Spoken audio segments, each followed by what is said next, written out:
En las montañas de la locura. H.P. Lovecraft. Parte 2.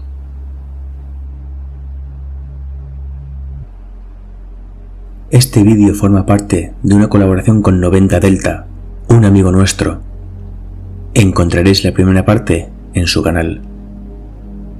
Os dejo todos los enlaces en la descripción. Que disfrutéis del relato.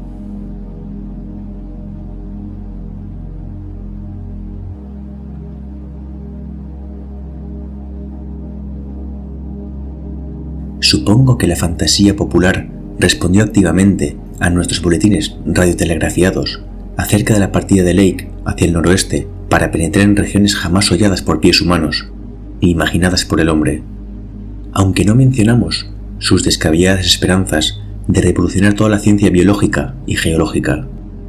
Su viaje inicial en trineo, con el fin de llevar a cabo perforaciones, realizado entre el 11 y el 18 de enero con Peabody y otros 5, y deslucido por la pérdida de 2 perros en un vuelco al cruzar uno de los grandes caballones de hielo, habían proporcionado nuevas muestras de pizarra de la era precámbrica. Y hasta yo me sentí interesado por la singular profusión de marcas evidentemente fósiles en aquel estado de increíble antigüedad. Esas marcas, sin embargo, respondían a formas de vida muy primitivas y no ofrecían otra paradoja que el hecho de darse en rocas tan claramente precámbricas como aquellas parecían ser. Por eso, seguía yo sin encontrar razonable la existencia de Lake. De hacer un paréntesis en nuestro programa, preparado con la intención de ahorrar tiempo, este paréntesis exigía la utilización de 4 aeroplanos, de muchos hombres y de la totalidad del equipo mecánico de la expedición. Finalmente, no veté el proyecto, aunque decidí no acompañar al grupo al noroeste, a pesar de que Lake me había pedido mi asesoramiento como geólogo. Mientras ellos estuvieran fuera, yo permanecería en la base con Peabody y 5 hombres más, trazando los planes definitivos para el traslado hacia el este. Con vistas a este traslado, uno de los aeroplanos había empezado ya a transportar una buena cantidad de gasolina desde la bahía de McMurdo, pero esto podía esperar por el momento. Me reservé un trineo y 9 perros, pues era imprudente quedarse sin ninguna posibilidad de transporte en un mundo totalmente deshabitado y muerto durante muchos eones. La expedición secundaria de Lake al interior de lo desconocido envió, como todos recordarán, varios mensajes utilizando los transmisores de onda corta de los aeroplanos, mensajes que eran captados simultáneamente por nuestros receptores de la base sur y por el Arkham, fondeado en la bahía de McMurdo, los cuales lo retransmitían al mundo exterior por longitudes de onda de hacia 50 metros. Emprendieron marcha el 22 de enero, a las 4 de la madrugada, y el primer mensaje radiado nos llegó solo 2 horas después. En él, Lake nos comunicaba que había aterrizado e iniciado una labor de perforación y de fusión del hielo a pequeña escala en un punto situado a 300 millas de donde nos encontrábamos. 6 horas más tarde, un segundo mensaje, muy emocionado, nos hablaba del trabajo frenético, como de castor con que había entaladrado una perforación, ensanchada luego con dinamita, y que había culminado en el descubrimiento de fragmentos de pizarra con varias marcas aproximadamente iguales a las que habían despertado nuestro asombro en un principio. 3 horas después, un breve boletín nos comunicaba la reanudación del vuelo, luchando contra un crudo y penetrante temporal, y cuando yo envié un nuevo mensaje de protesta oponiéndome al enfrentamiento con nuevos peligros, Lake contestó secamente que las nuevas muestras justificaban afrontar cualquier riesgo. Comprendí que el entusiasmo casi alcanzaba el límite del amotinamiento y que nada podía hacer yo por evitar el peligro que pudiera correr ahora el éxito de la expedición.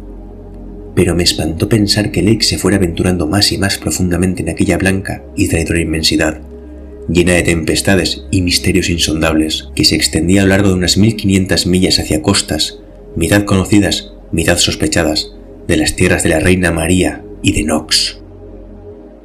Al cabo de 1 hora y media, aproximadamente, nos llegó un mensaje doblemente excitado, enviando el vuelo desde el aeroplano de Lake, que casi me hizo cambiar totalmente de opinión y me impulsó a desear haberles acompañado.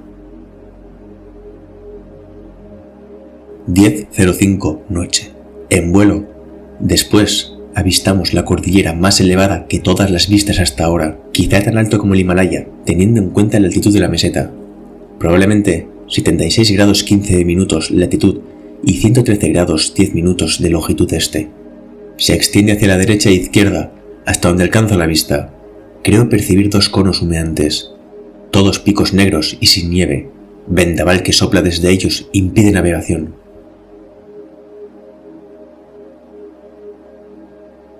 Después de recibir este mensaje, Pavody, los hombres y yo permanecimos sin respirar junto a la radio. La imagen de aquella titánica muralla montañosa, situada a 700 millas de distancia, inflamó nuestro más hondo sentido de la aventura, y nos congratulamos de que fuera nuestra expedición, aunque no nosotros, personalmente, quien lo hubiera descubierto. Al cabo de media hora, volvió a llamar Lake. Aeroplano de Moulton, obligado a ascender en la meseta, al pie de las montañas, pero no hay heridos, y quizá podamos repararlo. Trasladaremos todo lo imprescindible a nuestros 3 aparatos para el regreso, o ulteriores vuelos si son necesarios. Pero por ahora, no necesitamos más expediciones de esta envergadura. Montañas sobrepasan todo lo imaginable. Me dispongo a efectuar vuelo de exploración en aparato de Carroll, libre de carga. Imposible imaginar nada semejante. Los picos más altos deben tener más de 35.000 pies. El Everest no es nada en comparación con esto. Atwood va a calcular la altura con teodolito, mientras Carroll y yo exploramos. Probablemente nos equivocamos acerca de conos, pues formaciones parecen estratificadas. Posiblemente pizarra precámbrica, mezclada con otros estratos. Extrañas siluetas en el horizonte con fragmentos de cubos adosados a picos más altos. Todo ello maravilloso a la luz dorada y rojiza del sol bajo, como tierra misteriosa vista en sueños, o como puerta que da a un prohibido mundo de maravillas jamás contempladas. Me gustaría que estuvieran aquí para estudiarlo. Aunque había llegado ya la hora acostumbrada de dormir, ninguno de los que estábamos a la escucha pensamos ni por un momento en acostarnos. Lo mismo debía de ocurrir en la bahía de McMurdo, en donde tanto el depósito de materiales como el Arkham recibían también los mensajes. Pues el capitán Douglas nos llamó para felicitarnos a todos por el importante descubrimiento, y Sherman, el encargado del depósito, se adhirió a la felicitación. Naturalmente, lamentamos lo del aeroplano averiado, pero esperamos que fuera fácilmente reparado. A las 11 de la noche, captamos un nuevo mensaje de Lake. He volado con Carroll sobre las estribaciones más altas. No me atrevo a pasar con este tiempo sobre picos verdaderamente elevados, pero lo haré después. Difícil subir y difícil volar a esta altura, pero vale la pena. La gran cordillera es bastante cerrada, lo que impide ver lo que hay al otro lado. Principales picos más altos que el del Himalaya y muy extraños. La cordillera parece de pizarra precámbrica, con claros indicios de otros plegamientos. Equivocado en cuanto al volcanismo, se extiende en 2 direcciones más allá de lo que alcanza la vista, limpia de nieve por encima de los 20.000 pies. Extrañas formaciones en laderas de montañas más altas, grandes bloques cuadrados y bajos con los lados completamente verticales, y líneas rectangulares de paredes verticales como los antiguos castillos asiáticos, adheridos a las empinadas montañas que aparecen en los cuadros de Roerich, impresionantes desde lejos. Volamos cerca de algunos, y a Carroll le pareció que estaban formados por trozos separados más pequeños, pero se trata probablemente de la erosión. La mayor parte de las aristas desmoronadas y redondeadas, como si hubiesen estado expuestas a tempestades y a cambios climáticos desde hace millones de años. Algunas partes, especialmente las superiores, parecen ser de roca de colorido más claro que los estratos discernibles en las laderas propiamente dichas, lo que indica que son de origen evidentemente cristalino. Desde más cerca se ven muchas bocas de cuevas, algunas de contornos extrañamente regulares, cuadradas o semicirculares. Debes venir y estudiarlo todo. Creo que he visto una pared asentada verticalmente en lo alto de un pico. La altura oscila entre 30 y 35.000 pies. Volamos a una altitud de 21.500 con un frío endiablado que nos cala hasta los huesos. El viento silba y aúlla a través de las gargantas, entrando y saliendo de las cuevas, pero hasta ahora el vuelo no ha revestido peligro alguno.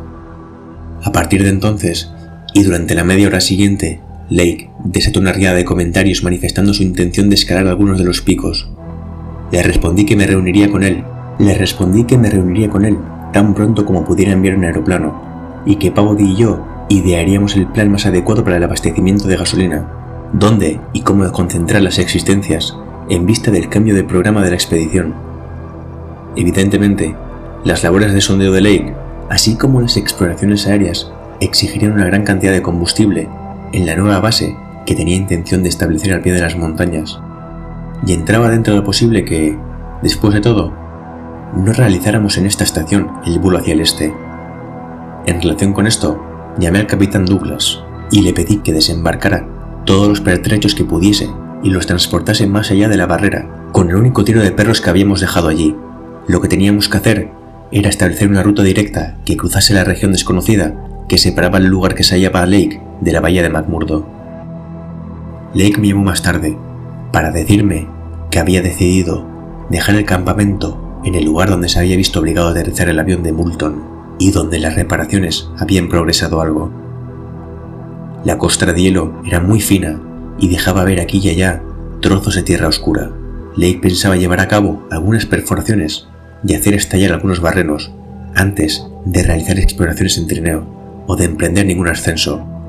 Me habló de la inefable majestuosidad del panorama y de las extrañas sensaciones que le producía encontrarse al socaire de inmensos y silenciosos picachos que, formando hileras, se disparaban en lo alto como un muro que alcanzase el cielo en el confín del mundo. El teodolito de Atwood había fijado la altura de 5 picos más altos, entre 30.000 y 34.000 pies. La forma en que el terreno estaba barrido por el viento inquietaba a Lake, pues auguraba la existencia de tremendas borrascas, de violencia mucho más inusitada que cualquiera de las que habíamos sufrido hasta ahora. Su campamento se hallaba a algo más de 5 millas del lugar en que las estribaciones de las montañas se elevaban bruscamente. Casi pude percibir un tono de alarma subconsciente en sus palabras, transmitidas a través de un vacío glacial de 700 millas, cuando nos pedía que nos diésemos prisa para acabar lo antes posible la tarea en aquella nueva región. Se disponía a descansar después de un día de trabajo, esfuerzo y resultados sin precedentes. Por la mañana sostuve una conversación tripartita por radio con Lake y el capitán Douglas, que se hallaban en sus respectivas bases, muy lejanas entre sí. Acordamos que uno de los aviones de Lake vendría a mi base a recogernos a Pavody, a 5 hombres y a mí, y a llevar también toda la gasolina que pudiera. La cuestión del combustible podía guardarnos días más, según lo que decidiéramos acerca de la expedición hacia el este, pues Lake tenía suficiente en su campamento para sus inmediatas necesidades de calefacción y perforado. En su momento tendríamos que reabastecer la base del sur, pero si retrasábamos la expedición hacia el este, no la utilizaríamos hasta el próximo verano, y entre tanto, Lake debía enviar un aparato para explorar la ruta directa entre sus nuevas montañas y la bahía de McMurdo.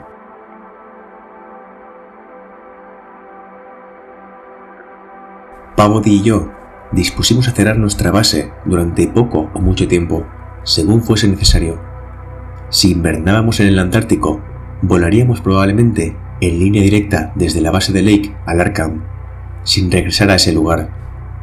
Habíamos reforzado algunas de las tiendas cónicas con bloques de nieve endurecida, y ahora decidimos completar el trabajo de crear un poblado permanente. Lake tenía todas las tiendas que podía necesitar, aún después de nuestra llegada. Le envió un mensaje radiado diciendo que Pavody y yo estaríamos preparados para salir hacia el norte, después de un día de trabajo y una noche de descanso. Sin embargo, nuestra tarea no fue muy continuada a partir de las 4 de la tarde, pues Lake comenzó a enviar unos mensajes extraordinariamente sorprendentes y muy excitados. Su día de trabajo había comenzado con malos augurios, ya que un vuelo de exploración de las superficies rocosas que quedaban casi al descubierto había revelado una ausencia total de estratos arcaicos y primigenios que buscaba y que constituían una parte tan considerable de las colosales cumbres que se elevaban a asombrosa distancia del campamento. La mayor parte de las rocas entrevistas eran aparentemente arseniscas jurásicas y comanchenses y esquitos pérmicos y triásicos, con un afloramiento aquí y allá de un negro brillante que hacía pensar en antracita o carbón esquitoso. Esto desalentó un tanto a Lake, cuya aspiración era descubrir muestras de más de 500 millones de años. Le resultó patente que para encontrar vetas de pizarra arcaica como aquellas en que había descubierto las extrañas marcas, tendría que realizar una larga expedición en trineo, desde las estribaciones a las escarpadas laderas de gigantescas montañas.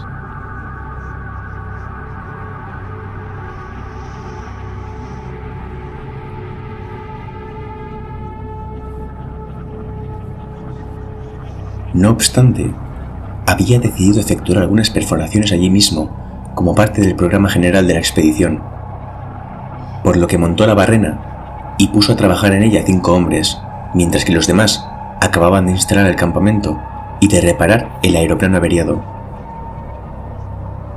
Se eligió para el primer sondeo la roca visible más blanda, una piedra arsénica que se encontraba a 1/4 de milla aproximadamente del campamento, y la taladradora hizo excelentes progresos, sin necesidad de muchos barrenos auxiliares. Fue alrededor de 3 horas más tarde, después de la primera explosión, cuando se oyeron los gritos del equipo de perforación y cuando Gedney, que hacía las veces de capataz, llegó corriendo al campamento con la asombrosa noticia.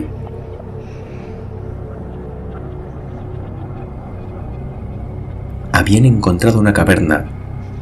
Al poco tiempo de comenzar la perforación, la piedra arsénica había sido reemplazada por una veta de piedra caliza, comanchense, llena de diminutos fósiles de cefalópodos, corales, equinodermos, branquípodos y de cuando en cuando indicios de esponjas silíceas y huesos de vertebrados marinos, procedentes estos últimos con toda probabilidad de teleósteos, tiburones y ganoideos. Esto era ya de por sí suficientemente importante, pues eran los primeros fósiles de vertebrados conseguidos por la expedición. Pero cuando poco después el cabezal de la perforadora acabó de taladrar el estrato para llegar a una oquedad, una nueva ola de emoción doblemente intensa se apoderó de los perforadores. Un barreno de buen tamaño había dejado al descubierto el secreto subterráneo, y ahora, allí, a través de un tortuoso agujero de tal vez 5 pies de diámetro por 3 de grosor, se abría ante los anhelantes exploradores parte de una oquedad socavada hacía más de 50 millones de años por el tenaz discurrir de aguas subterráneas de un desaparecido mundo tropical. El estrato en que se abría la oquedad no tenía más de 7 u 8 pies de espesor, pero se extendía indefinidamente o en todas direcciones, y se respiraba en ella un fresco vientecillo que hacía pensar que pertenecía a un extenso sistema subterráneo. Techo y suelo mostraban abundancia de grandes estalactitas y estalagmitas, algunas de las cuales se unían formando columnas, pero lo más importante de todo era el vasto depósito de conchas y huesos que en algunos lugares casi obstruían el paso. Arrastrados por las aguas desde desconocidas selvas de helechos, arborescentes, hongos mesozoicos, bosques de cicaidáceas, palmeras de abanico y angiospermas primitivas del terciario, había en este óseo depósito más ejemplares de especies animales del Cretáceo, del Eoceno, que las que hubiera podido contar y clasificar el más sabio paleontólogo en un año. Moluscos, caparazones de crustáceos, peces, anfibios, reptiles, aves y mamíferos primitivos, todos ellos grandes y pequeños, conocidos y desconocidos. No es de asombrar, pues, que Gedney volviera al campamento corriendo y gritando, ni debe maravillar que todos los demás dejaran el trabajo hacia el lugar donde la torreta señalaba el emplazamiento de la recién descubierta entrada a los secretos de la tierra interior y de pasados eones. Cuando Lake hubo satisfecho las primeras punzadas de la curiosidad, garabateó un mensaje en su cuaderno de notas y encargó al joven Moulton que lo llevara inmediatamente al campamento para que lo radiaran. Fue aquella la primera noticia que tuve del descubrimiento, y en ella se hablaba de la identificación de conchas primitivas, de huesos de ganoides y placodermos, de vestigios de laberintodontes y tecodontes, de grandes trozos de cráneos de mesosaurios, vértebras y pedazos de caparazones de dinosaurio, de dientes y huesos de alas de pterodáctilos, de restos de aves primitivas, dientes de tiburón del Mioceno, cráneos de aves primitivas y de otros huesos de mamíferos desaparecidos, como los paleoterios, los sifodones, los sifoideos, los eupideos, los oredones y los titanoterios. No había nada que correspondiera a animales tan recientes como el mastodonte, el elefante, el verdadero camello, el ciervo o los animales bovinos, por lo que Lake dedujo que los depósitos más modernos eran del Oligoceno y que el estrato excavado había permanecido en su actual estado, seco, muerto e inaccesible, durante 30 millones de años, por lo menos. Por otra parte, la preponderancia de formas muy tempranas de vida era extraordinariamente curiosa, aunque la formación de piedra caliza, a la luz de los fósiles que contenía, tan característicos como las ventriculistas, era indiscutiblemente comanchense. Y en ningún modo anterior, entre los fragmentos sueltos que se hallaban en la oquedad, había una proporción sorprendente de organismos considerados, hasta ahora, como propios de periodos muy anteriores. Entre ellos, algunos peces rudimentarios, y moluscos, y corales, que podían clasificarse como pertenecientes a periodos tan remotos como el Silúrico superior o el Ordocibiense. La inevitable conclusión era que en esta parte del mundo había habido un grado de continuidad excepcional entre la vida de hace más de 300 millones de años y la de hace tan solo 30 millones. Dilucidar hasta qué punto había persistido esta continuidad después de la era oligocénica, cuando se cerró la caverna, era algo que estaba, desde luego, más allá de cualquier conjetura. En cualquier caso, la llegada del terrible hielo pleistocénico hace unos 500.000 años, poco más que ayer en comparación con la antigüedad de aquella caverna, debió de acabar con las formas primitivas de vida que habían logrado sobrevivir más allá del límite general alcanzado por sus congéneres. Lake no se contentó con enviar este primer mensaje, sino que hizo redactar otro boletín, transmitirlo a través de la nieve hasta el campamento antes de que Moulton pudiera regresar. Acto seguido, Moulton permaneció junto a la radio, en uno de los aeroplanos transmitiéndome a mí y al Arkham, que transmitía a su vez al mundo exterior las numerosas aclaraciones que Lake le enviaba empleando una serie de mensajeros. Quienes siguieran aquel asunto en la prensa recordarán la excitación que provocaron en los hombres de ciencia las noticias de aquella tarde. Noticias que finalmente han dado lugar, al cabo de tantos años, a la organización de las expediciones de Starkweather-Moore, cuyos propósitos tan ardientemente deseo desalentar. Será mejor que transcriba literalmente los mensajes tal como los envió Lake y como los tradujo nuestro radiografista, McTeague, de sus notas taquigráficas tomadas a lápiz.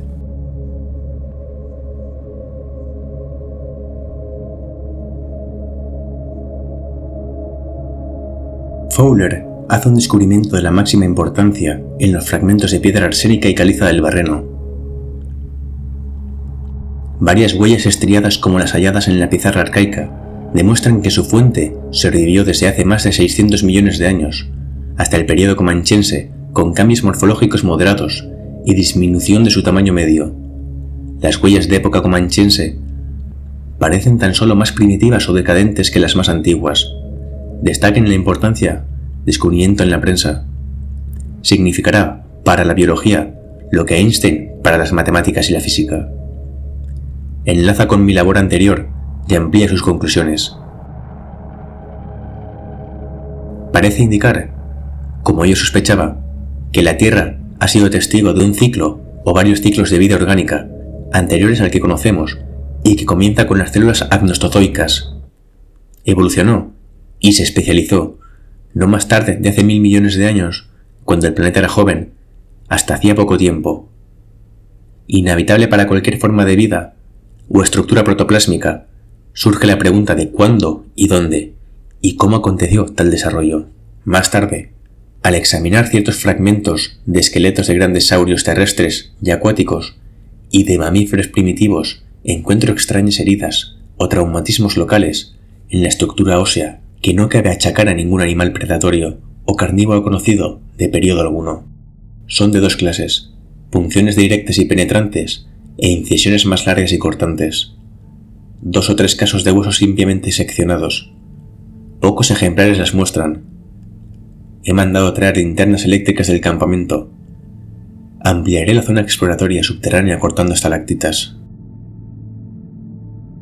Aún más tarde, hemos encontrado extraños fragmentos de esteatita de unas 6 pulgadas de ancho y de 1,5 pulgadas de espesor, completamente diferente de toda formación local visible.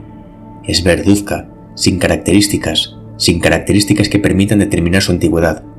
Posee una curiosa tersura y regularidad. Tiene forma de estrella de 5 puntas, con los vértices rotos y muestras de hendiduras en ángulos interiores y en el centro de la superficie. Pequeña depresión en el centro de la superficie lisa despierta gran curiosidad acerca de su origen y erosión, probablemente algún capricho inusitado de la acción del agua. Con el ampliador, Carroll cree que puede ver marcas adicionales de importancia geológica, grupos de puntitos diminutos formando unos esquemas regulares. Los perros, cada vez más inquietos mientras trabajamos, y parecen aborrecer esta esteatita. Tengo que investigar si tiene olor especial. Informaré nuevamente cuando Mills regrese con las linternas y podamos comenzar con la subterránea. 10:15 noche. Descubrimiento importante. Orrendorff y Watkins, cuando trabajaban con luz bajo tierra, a las 9:45 encontraron un monstruoso fósil en forma de barril, de naturaleza completamente desconocida, probablemente vegetal, a no ser que se trate de un ejemplar hiperdesarrollado, de radiado marino desconocido. Los tejidos se han conservado evidentemente por la acción de sales minerales, duro como el cuero, pero con asombrosa flexibilidad en algunas partes. Huellas de partes rotas en los extremos y en torno a los costados. Mide 6 pies de longitud y 3 pies y 5 décimas de diámetro central, que disminuye hasta 1 pie de diámetro en cada punta. Semejante a un barril, con 5 protuberancias abultadas en lugar de duelas. Rupturas laterales como tallos más bien finos a la mitad de estas protuberancias. En los surcos entre los abultamientos hay curiosas excrescencias, grandes crestas o alas que se pliegan y despliegan como abanicos. Todas están muy deterioradas, menos una que alcanza casi 7 pies, una vez extendida. Su construcción recuerda a ciertos monstruos de mitos primigenios, especialmente a los primordiales del Necronomicon. Las alas parecen membranosas, extendidas sobre una armadura de tubos glandulares. Se perciben diminutos orificios en la armadura de las puntas de las alas. Extremos del cuerpo resecos no dan indicios acerca del interior o de qué es lo que se ha roto allí. Tengo que diseccionar cuando regrese al campamento. No puedo decidir si es vegetal o animal. Muchas de sus características son evidentemente un primitivismo casi inconcebible. He puesto a todos los hombres a cortar las estalactitas y a buscar más ejemplares. Hemos encontrado más huesos con marcas, pero estos tendrán que aguardar. Tenemos dificultades con los perros. No pueden soportar la presencia del nuevo ejemplar y probablemente los destrozarían si no nos mantuviéramos a distancia de él. 11:30 noche. Atención. Dyer, Pavody, Douglas. Asunto de la mayor importancia. Yo diría que trascendente. Arkham debe retransmitir a la estación de Kingsport Head inmediatamente. Extraña forma semejante a barril es el objeto arcaico que dejó las huellas en las rocas.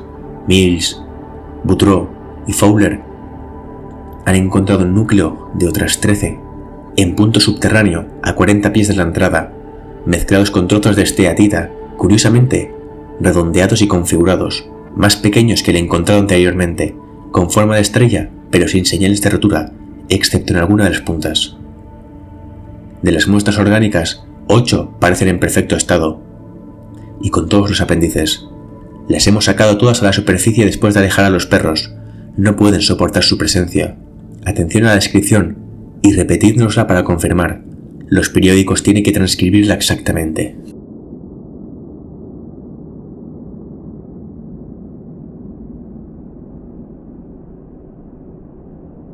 Los objetos tienen una longitud total de 8 pies. El torso, en forma de barril, con 5 protuberancias, de 6 pies de longitud, 3 pies y 5 décimas de diámetro central y 1 pie de diámetro en los extremos. Gris oscuro, flexibles y extraordinariamente duros. Alas membranosas de 7 pies de longitud y del mismo color, que encontramos plegadas, salen de los surcos entre las protuberancias. La estructura de las alas es tubular o glandular, de un color gris más claro, con orificios en las puntas. Las alas extendidas tienen los bordes cerrados. En torno al ecuador, en el centro de cada una de las 5 protuberancias verticales, semejantes a duelas de barril, hay un sistema de brazos o tentáculos gris claro y flexibles, que encontramos fuertemente plegados contra el torso, pero se pueden extender hasta la longitud máxima de más de 3 pies. Se asemejan a los brazos de los crinoideos primitivos. Tallos sencillos de 3 pulgadas de diámetro se ramifican a una distancia de unas 6 pulgadas en otros 5 tallos, cada uno de los cuales se subdivide al cabo de 8 pulgadas en pequeños tentáculos o zarcillos abusados que dan a cada tallo un total de 25 tentáculos. En la parte superior del torso, un cuello romo, bulboso, de color gris claro, con indicios de algo que se asemeja a branquias. Sostiene lo que parece ser una cabeza amarillenta, con forma de estrella de mar, cubierta por pelillos o cilios muy recios de varios colores elementales. La cabeza, gruesa y como hinchada, mide unos 2 pies de extremo a extremo, con tubos amarillentos y flexibles de unas 3 pulgadas que salen de cada punta, hendidura en el centro exacto de la parte superior, probablemente un orificio de respiración. En el extremo de cada uno de los tubos, abultamiento esférico en donde la membrana amarillenta se repliega al tocarla, dejando ver un globo vidrioso, irisado y rojizo, evidentemente un ojo. 5 tubos rojizos, algo más largos, salen de los ángulos internos de la cabeza, estrellada, y terminan en partes hinchadas del mismo color, semejantes a bolas que, al apretarlas, se abren y muestran orificios con forma de campana de 2 pulgadas de diámetro, como máximo recubierto de salientes afilados, blancos y semejantes a dientes, probablemente bocas. Todos estos tubos, cilios y puntas de la cabeza estrellada los encontramos firmemente plegados, con los tubos y las puntas fuertemente adheridos al cuello bulboso y al torso. La flexibilidad es sorprendente a pesar de su extraordinaria dureza. En la parte inferior del torso hay una reproducción más primitiva de la cabeza con funciones distintas. Un falso cuello bulboso de color gris claro, con branquias rudimentarias, sujeta una estructura verdosa en forma de estrella de mar de 5 puntas. Brazos recios y musculados, de 4 pies de largo y de grosor, en disminución a partir de un diámetro de 7 pulgadas, en la base hasta 2 5/10 en los extremos. Adherida a la punta de cada brazo hay una pequeña terminación triangular membranosa, con finas venas de una longitud de 8 pulgadas y una anchura de 6 en el extremo final. Esta es la membrana, la aleta o pseudopata, que dejó huellas en las rocas, con una antigüedad entre 1000 millones y 50 o 60 millones de años. De los ángulos internos de las formas estrelladas salen tubos de 2 pies, que van disminuyendo de grosor desde un diámetro de 3 pulgadas en la base a una tercera parte de ese diámetro en el extremo. Tienen orificios en las 3 puntas. Todas estas partes son correosas y de enorme dureza, pero extremadamente flexibles. Brazos de 4 pies de longitud con membranas interdigitales, empleadas indudablemente para moverse en el agua o en otro medio. Cuando se mueven, muestran lo que parece ser una excesiva musculatura. Tal como los encontramos, estaban todos fuertemente plegados en un falso cuello, y el final del torso, al igual que sus correspondientes proyecciones del extremo opuesto. No puedo decir todavía con certeza si pertenecen al reino animal o vegetal, pero las probabilidades están a favor de su animalidad. Probablemente representan una evolución increíblemente avanzada de los radiados. Sin pérdida alguna de sus primitivas características, el parecido con los equinodermos es indiscutible, a pesar de la contradictoria morfología de algunas de las partes. La estructura alada causa perplejidad en vista del probable hábitat marino, pero puede que fuera utilizada para la navegación acuática. La simetría es curiosamente vegetal y recuerda la estructura esencial propia de los vegetales, que una parte superior y una parte inferior, en lugar de la estructura animal, de una parte anterior y otra posterior. Fecha fabulosamente temprana de la evolución, anterior a la de los protozoos más sencillos, conocidos hasta ahora, impide cualquier clase de conjetura acerca de su origen. Los ejemplares completos tienen una semejanza tan impresionante con ciertos seres de los mitos primigenios que resulta inevitable pensar en su existencia milenaria fuera de la Antártida. Dyer y Peabody han leído el Necronomicon ya han visto las pinturas de la pesadilla de Clark Ashton Smith basadas en el texto y comprenderán lo que quiero decir si hablo de los primordiales, supuestos creadores de la vía terrestre como broma o por error.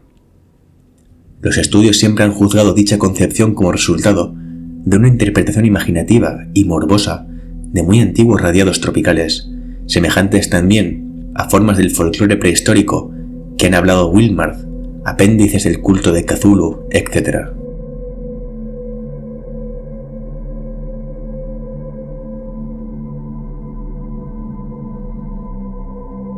Se ha abierto un vasto campo de estudio, depósitos probablemente del Cretáceo tardío o del temprano Eoceno. A juzgar por los ejemplares hallados con ellos, estalagmitas inmensas depositadas sobre ellos. Cortarlas ha sido trabajo difícil. Pero la dureza de los ejemplares ha evitado daños. Estado de conservación milagroso, evidentemente por efecto de la piedra caliza. No hemos hallado más por el momento, pero reanudaremos la búsqueda más tarde. Lo difícil ahora es llevar 14 enormes ejemplares al campamento sin los perros, que ladran frenéticamente y no se les puede dejar cerca de ellos. Con 9 hombres, hemos dejado 3 para vigilar a los perros. Podremos manejar los 3 trineos bastante bien, aunque el viento es fuerte. Tenemos que establecer comunicación aérea con la bahía de McMurdo y comenzar a enviar material. Pero he de hacer disección de uno de estos seres antes de enviar a los demás. Ojalá tuviera aquí un verdadero laboratorio. Dyer debería darse bofetadas por tratar de impedir mi excursión al oeste. Primero las montañas mayores del mundo y luego esto. Si no es la culminación de la expedición, no sé qué podrá serlo. Hemos triunfado científicamente. Felicito a Pavody por la taladradora que abrió la caverna. ¿Ahora puede el Arkham repetir la descripción, por favor?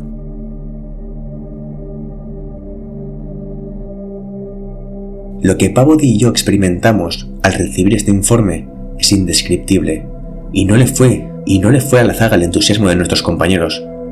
McTeague, que había traducido apresuradamente los pasajes principales según se iban recibiendo, escribió ahora todo el mensaje, traduciéndolo de la versión original en taquigrafía y lenguaje telegráfico, tan pronto como cerró la emisora de Lake. Todos se daban cuenta del significado de aquel descubrimiento, que hacía época, y yo envié mi felicitación a Lake tan pronto como el radio del Arkham repitió la descripción como se le había pedido.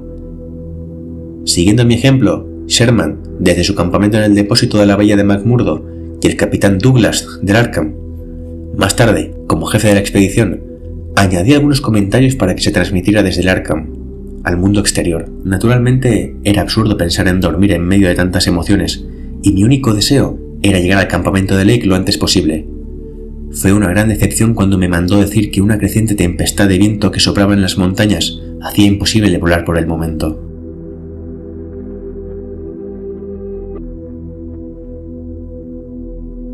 Pero al cabo de 1 hora y media, volvió a aumentar el interés, desvaneciendo la desilusión.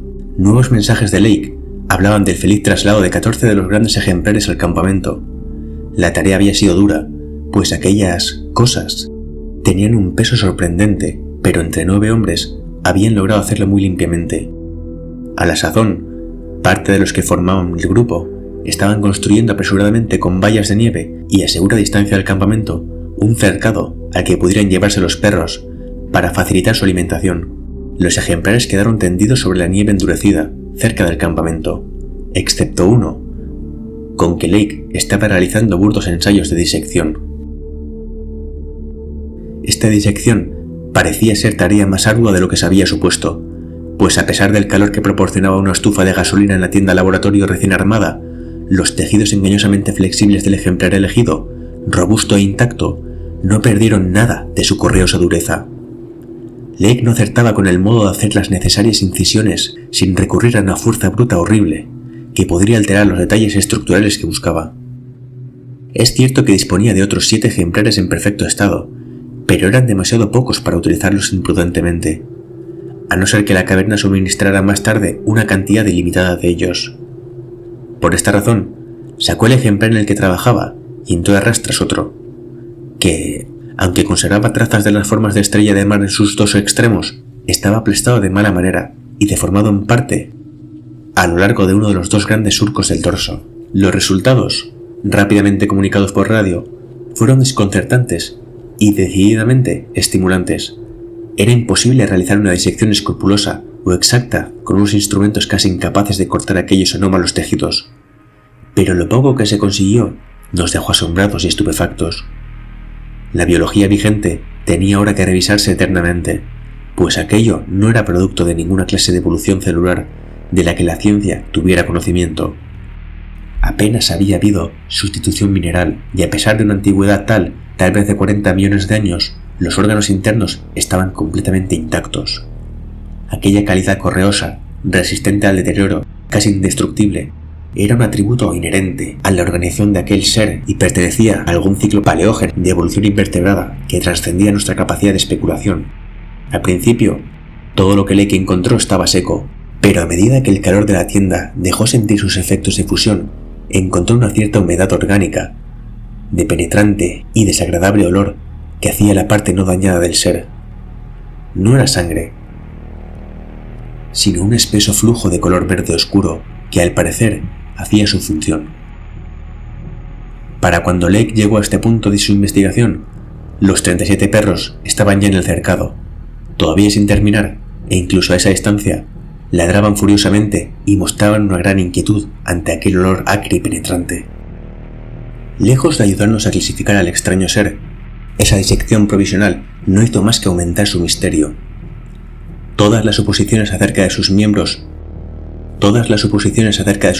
externos resultaron acertadas, y en vista de ellas difícilmente podía dudarse de clasificar aquello como animal, pero el examen interno mostró tantas características vegetales que Lake quedó sumido en un mar de confusiones. Tenía sistema digestivo y circulatorio, y evacuaba sus residuos naturales por los tubos rojizos de la base en forma de estrella. Tras un examen rápido, se diría que su sistema respiratorio eliminaba oxígeno más bien que dióxido de carbono, y se percibían extraños indicios de cámaras de almacenamiento de aire y métodos de cambiar la respiración de orificios externos a, por lo menos, otros 2 sistemas de respiración completamente desarrollados, uno de branquias y otro de poros. Se trataba claramente de un anfibio, y estaba, probablemente, adaptado también para sobrevivir durante largos periodos de hibernación sin aire. Parecían existir órganos vocales conectados con el principal sistema respiratorio, pero estos presentaban anomalías insolubles por el momento. El habla articulada, en el sentido de la pronunciación silábica, apenas resultaba concebible, pero era muy probable que pudiera emitir notas musicales, como silbidos de una amplia escala. El sistema muscular estaba desarrollado casi prematuramente. El sistema nervioso era tan complejo y se encontraba tan desarrollado que dejó atónito a Lake. Aunque excesivamente primitivo y arcaico en alguna de sus características, el ser poseía un conjunto de centros ganglionares y conjuntivos que suponían un desarrollo enormemente especializado. El cerebro, de 5 lóbulos, mostraba una evolución sorprendentemente avanzada, y se percibían indicios de un equipo sensorial servido en parte por las cilias, semejantes a alambres, de la cabeza, lo que suponía la existencia de factores ajenos a cualquier otro organismo terrestre. Probablemente poseía más de 5 sentidos, por lo que sus hábitos no podían deducirse por analogía. Lake supuso que debió de tratarse de un ser de fina sensibilidad y funciones delicadamente diferenciadas de su mundo primigenio, algo muy semejante a las hormigas y las abejas actuales. Se reproducía como las plantas criptógamas, especialmente las pteridofitas. Tenía cavidades de esporas en las puntas de las alas y crecía, evidentemente, de un tallo o de un gametófito. Pero darle un nombre concreto en aquella fase era una pura locura. Parecía un radiado, pero evidentemente era algo más. Era vegetal en parte, pero poseía un 3/4 partes de características esenciales de la estructura animal. Su contorno simétrico y ciertas otras características indicaban claramente un origen marino, pero no se podía determinar con exactitud el límite de sus posteriores adaptaciones. Las alas, después de todo, sugerían constantemente que se trataba de un ser volador. ¿Cómo pudo sufrir una evolución tan tremendamente compleja en una tierra recién nacida, a tiempo de dejar huellas en rocas arcaicas? Resultaba tan inconcebible que llevó a Lake a recordar los mitos primigenios de aquellos ancianos que bajaron de las estrellas y crearon la vida en la tierra por travesura o por error. y las caprichosas consejas acerca de unos seres cósmicos que, llegados del exterior, habitaron las montañas, contadas por un colega folclorista del Departamento de Literatura Inglesa de la Universidad de Miskatonic. Naturalmente, consideró la posibilidad de que las huellas precámbricas se debieran a un antepasado menos evolucionado que los actuales ejemplares, pero descartó rápidamente esta teoría demasiado sencilla cuando consideró las avanzadas características estructurales de los fósiles más antiguos. Si algo mostraban los más modernos era decadencia, más que una mayor evolución. El tamaño de las pseudopatas había disminuido y toda la morfología parecía más primitiva y simplificada. Además, los órganos y nervios recién examinados sugerían un peregrino proceso de regresión a partir de formas todavía más complejas. En total, poco se podía decir que había quedado resuelto. Lake volvió a la mitología en busca de un nombre provisional y lo denominó jocosamente los primordiales, a los seres que había encontrado. A eso de las 2:30 de la madrugada, después de decidir dejar para el día siguiente la continuación de su trabajo y tratar de tener algún descanso, cubrió el disecado organismo con un lienzo embreado. Salió de la tienda al laboratorio y estudió los ejemplares intactos con renovado interés. El incesante sol antártico había comenzado a reblandecer ligeramente sus tejidos, de modo que las puntas de la cabeza y los tubos de 2 o 3 de ellos mostraban señales de desplegarse, aunque Lake pensó que no había peligro de corrupción inmediata en aquel ambiente a menos de 0 grados, pero sí juntó todos los ejemplares no disecados y los cubrió con una lona de una tienda de repuesto para protegerlos de los rayos solares directos. Eso contribuía también a que los posibles efluvios no llegaran hasta los perros, cuyo hostil desasosiego estaba empezando a convertirse en problema incluso a la considerable distancia de la que se hallaban. Al otro lado de una cerca de nieve que un equipo reforzado de hombres estaba apresurándose a alzar en torno a la improvisada perrera, tuvo que sujetar las esquinas de la lona con grandes bloques de nieve prensada para que no se moviera a pesar del vendaval que se estaba levantando, pues las titánicas montañas parecían prepararse a lanzar bocanadas de viento enormemente fuertes. Revivieron los temores temporales antárticos y bajo la supervisión de Atwood se tomaron precauciones para resguardar con nieve las tiendas, el nuevo cercado de los perros y los toscos cobertizos de los aeroplanos al socaire de las montañas. Estos cobertizos, que habían comenzado a levantar en momentos perdidos con bloques de nieve endurecida, no tenían ni mucho la debida altura, y Lake acabó por apartar todos los hombres de otras tareas y ponerlos a trabajar en las defensas. Eran las 4 pasadas cuando Lake se dispuso a dejar de transmitir y nos aconsejó que nos retiráramos a descansar, como lo harían él y su gente, tan pronto como las defensas fueran un poco más altas.